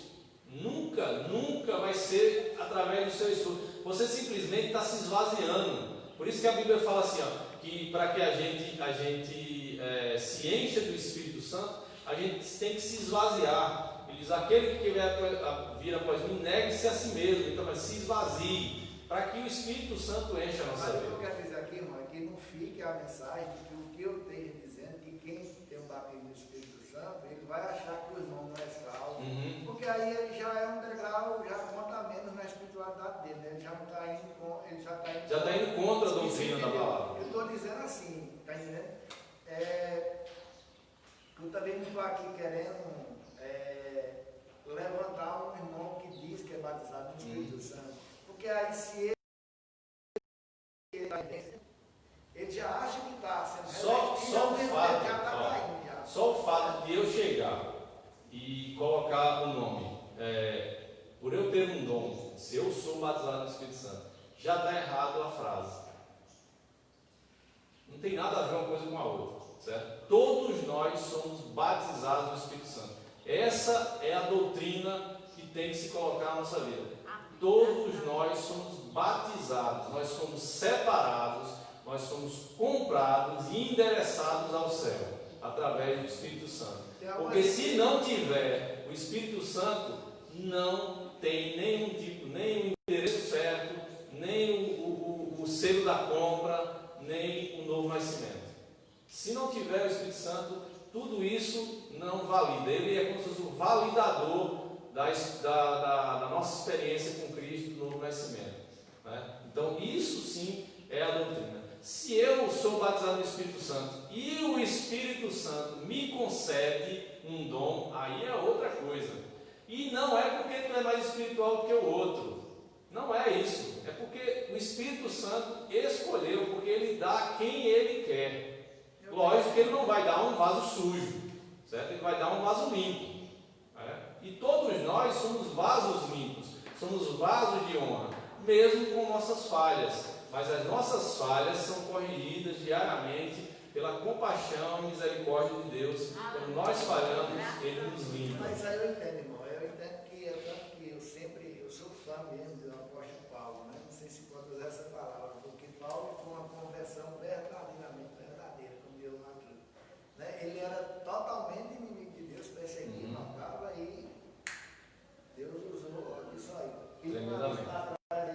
E pega a minha obra. Foi Porque comprado. Deus Foi quis, né? cancelado. E aí a conversão verdadeira, né, Paulo? Né? Assim, toda conversão é verdadeira. É. A gente usa um termozinho que às vezes se complica. Você se baseia muito na Bíblia. Só uma coisa, irmão, que uma explicação, que sempre assim, eu fiz um estudo e não consegui formar uma opinião, na verdade. Quando se fala, então, até questionei com um amigo meu, irmão de Jesus, lá da Assembleia, que ele falou comigo em línguas e eu disse, mas como é falar em línguas? O que você falou eu não entendi nada. E sempre que todos falam, eu não entendo nada. Ele disse, é uma língua de antes, é entre eu e Deus. Aí eu questionei assim, por que é que, se é entre você e Deus, quer dizer que só você foi edificado? Ele disse, sim, falar em línguas é só quando eu sou edificado. Quando não há interpretação, só a pessoa é edificada, certo? Sim. O que é falar em línguas? Falar em outras línguas, língua dos anjos. Então, o que eu interpreto é que são outras línguas. Eu posso começar a orar em outras línguas e ninguém, nenhum brasileiro aqui, entender. E eu nem ter conhecimento de que língua é essa. Ter um árabe ou um filho de árabe que fala árabe e Deus falar com ele através disso. Certo? Então são outras línguas. Por isso que lá em Atos capítulo 2, nós ouvimos falar na nossa língua mãe.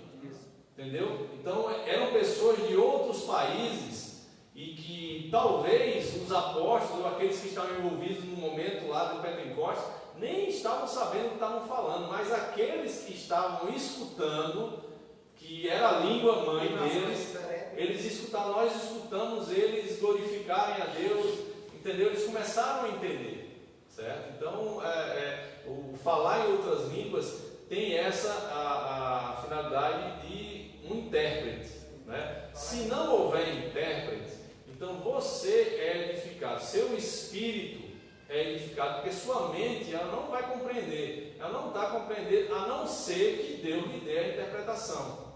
Já aconteceu comigo de quando eu estava orando em línguas, Deus trazer a interpretação de simplesmente eu estar adorando a Deus. Eu não estava assim, diz o Senhor, e aquele muitas vezes usado por muitas pessoas que falam línguas e aí está querendo falar porque viu o pecado do irmão e está cutucando, mas não tem coragem de falar na mente, aí fala em línguas e acha que foi o que a língua disse para o irmão, que vai dar um selo espiritual, né? Então não estou dizendo que também não pode acontecer, mas nem sempre orar em línguas vai ser assim, diz o Senhor, isso vai acontecer, tal. Não, pode acontecer, mas as experiências que eu tive orando em línguas foi glorificando a Deus, exaltando a pessoa de Deus, exaltando as suas obras, certo?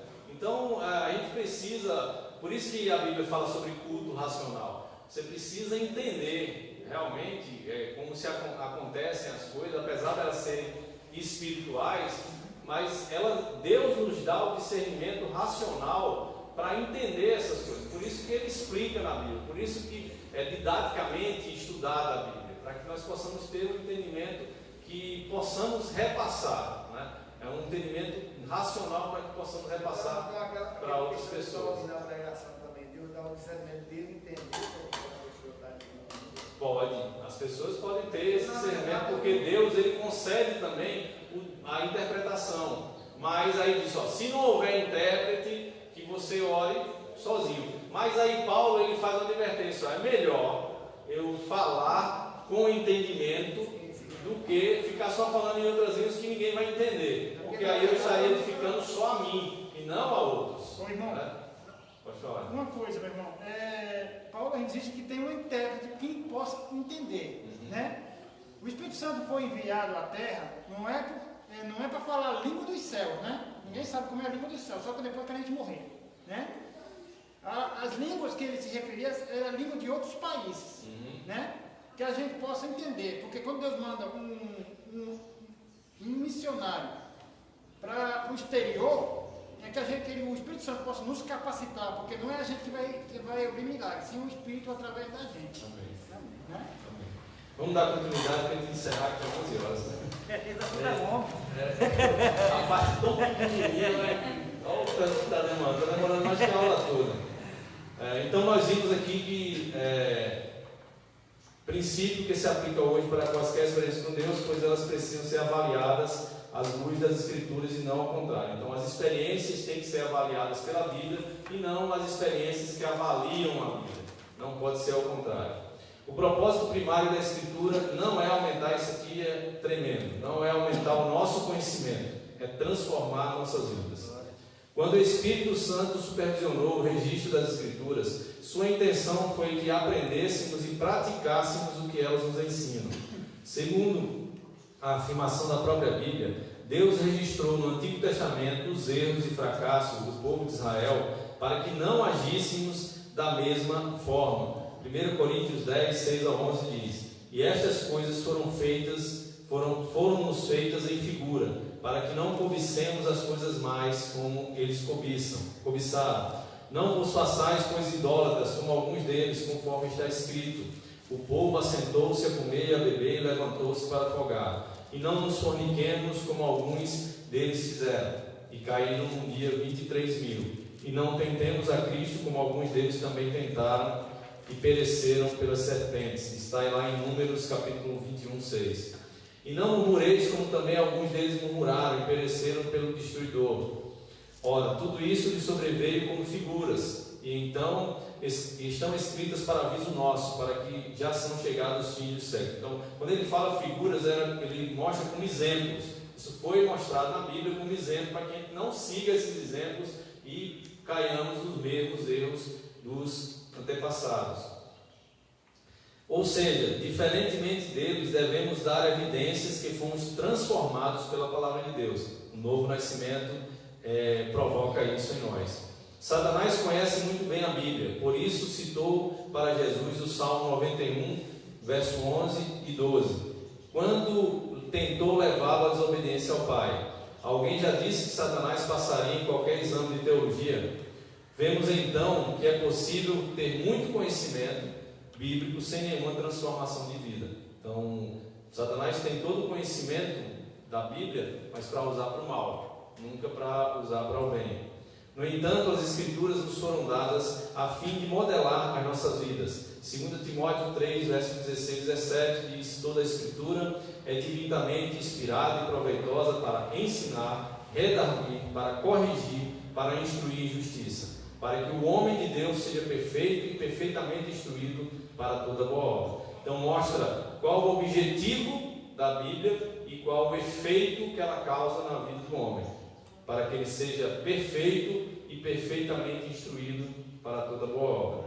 Walter Henrichsen diz que a Bíblia não nos foi dada para que pudéssemos ficar espertos como o diabo, foi-nos dada para que pudéssemos tornar-nos santos como Deus. Em 2 Pedro 1,4, para finalizar, pelas quais Ele nos tem dado grandíssimas e preciosas promessas, para que por elas fiqueis participantes da natureza divina, havendo escapado da corrupção que pela concupiscência há no mundo. Então a palavra de Deus, ela nos faz escapar da corrupção e da concupiscência que, mesmo sendo do mundo, ainda está em nós, como Tiago 1 afirma. Então nós devemos ter uma luta, travar essa luta diária, para que a cada dia demonstremos o que a palavra tem feito em nós, a mudança e a transformação de vida que essa palavra que foi nos dada, que nos é instruída, que nos é ensinada e exortada em nossas vidas, que ela demonstre através de atitudes que glorifiquem a Deus, a Jesus e o Espírito Santo. Amém? Então, irmãos, terminamos a lição 12, foram a 12, vamos finalizar semana que vem a 13. Então, eu creio que todos nós somos abençoados. Eu cada dia que passo, eu sou muito abençoado com a EBD, irmãos. É algo que realmente engrandece a minha vida com Cristo, e espero em Deus que sempre eu tenha a oportunidade de ser professor da escola bíblica, porque para a minha vida é algo imensurável. Eu posso colocar essa palavra, não tem preço, o quanto ensinar e aprender primeiro, né? Porque todo dia que eu estudo esses livros, ele me ensina e o Espírito Santo me dá a capacidade, a sabedoria de levar esse ensinamento com discernimento. Amém? Irmão Antônio. Irmão, só para finalizar, né? Umas palavras em forma de testemunho. O irmão sabe que eu sempre fui assíduo nas EBDs, né? Sempre fui, e desde a pandemia eu me afastei um pouquinho passei Bonzinho. Então, bonzinho, né? Mas eu me afastei tremendamente dele. E eu conversando com o pastor Rubens, ele me aconselhou demais a voltar para as EBD, porque o meu testemunho que eu dei lá atrás era que eu era e sou muito abençoado com a EBD. Desde minha conversão, eu fui muito abençoado nas EBD. E quer dizer, irmão, que hoje, na explicação que o irmão deu sobre questão de amar a Deus, eu aqui, retrocedendo aqui, eu fui muito abençoado. Obrigado pela palavra. Glória a Deus. Do Espírito Santo. Amém. E mais uma vez eu fui abençoado. Amém. Glória a Deus por isso. Amém, irmão. Pega isso aqui. Tá de massa? Vai pegar. Amém, irmão. E é como a gente sempre aprende desde novo convertido, irmão. A maior faculdade de teologia é a EBD. É bom demais, é a melhor. É o único lugar onde você vai tirar a sua dúvida, onde você vai ver realmente assim, porque não existe a questão da aprendizagem em si, né? Mas não é uma aprendizagem para aplicação, e não somente para nível de teoria, né? Mas para uma aplicação mais certa. Por isso a EBD é uma escola, é um curso de teologia completo, não é? Desde o nosso nascimento até o nosso. Aí eu me lembro que uma pessoa chegou para mim, uma irmã, e disse: rapaz, eu não gosto mais de ir para a EBD, não, quero sempre ver as mesmas coisas. Eu disse: a gente ouve as mesmas coisas, mas a forma como chega até nós nunca chega da mesma forma. Os pontos que são abordados geralmente não são os mesmos. Muito pelo contrário, acrescenta-se ao que já foi dado. Sempre há algo a acrescentar, irmãos. Por isso que a Bíblia se renova, a palavra de Deus se renova. É verdade. Eu dou o texto hoje de uma forma, amanhã o Vinícius está no mesmo texto, de uma outra interpretação pelo Espírito Santo, que acrescenta a nossa vida, que acrescenta a nossa edificação, que acrescenta o nosso amadurecimento. E assim nós vamos até o dia. Amém, irmãos? Irmãos, para encerrar, eu gostaria que o pastor Ruiz pediu para que fizesse uma apresentação da nossa irmã Maria Aparecida. Poder vir aqui à frente. Estará retornando à igreja. Seja bem-vinda no nome de Jesus. Graças a Deus. Vamos ficar de pé, irmãos, vamos orar para que louvar a Deus. Bem-vinda da nossa irmã, orar a Deus para o dia de hoje à noite, né? Hoje é cedo. Que Deus possa estar abençoando no nome de Jesus e falando aos nossos corações. E também orarmos pela nossa irmã Aparecida, que irá fazer uma cirurgia de vesícula. Amém? Vamos orar? Senhor, nós te louvamos por esse dia, te louvamos por essa manhã. O Senhor tem falado aos nossos corações, tem nos feito crescer, Senhor. Nós te louvamos no nome de Jesus. Abençoa a vida de cada um daqueles que vieram, cada um daqueles que não puderam vir. Abençoa a vida de cada um dos professores que o Senhor tem usado e teu Espírito Santo tem usado e falado aos nossos corações. Nós te louvamos também pela vida da nossa irmã Maria Aparecida, Senhor. Senhor, que o Senhor possa abençoar poderosamente a sua vida e o Senhor possa estar usando ela assim como tem usado, no nome de Jesus. Nós te agradecemos e te louvamos pela vida de tua serva. Abençoa a vida dela, abençoa toda a sua casa. Abençoa, Senhor, no nome de Jesus também essa cirurgia que ela irá fazer. Que teu Espírito Santo possa estar abençoando a vida dela. E se assim for a tua vontade, Senhor, trazendo a cura, que assim seja no nome de Jesus. Mas abençoa a vida da tua serva e os médicos que irão examiná-la, que irão fazer essa cirurgia. Que o Senhor possa estar sobre o domínio de todas as coisas. E nós cremos nisso. Que tudo é providenciado pelo Senhor, no nome de Jesus. Abre as portas e abençoa. Para a glória do teu nome e da tua vida. Nós te louvamos no nome de Jesus. Leve em nome de paz, Senhor, para nossas casas. Nós temos um dia na tua presença e um almoço na tua presença. Abençoa no nome de Jesus. Amém.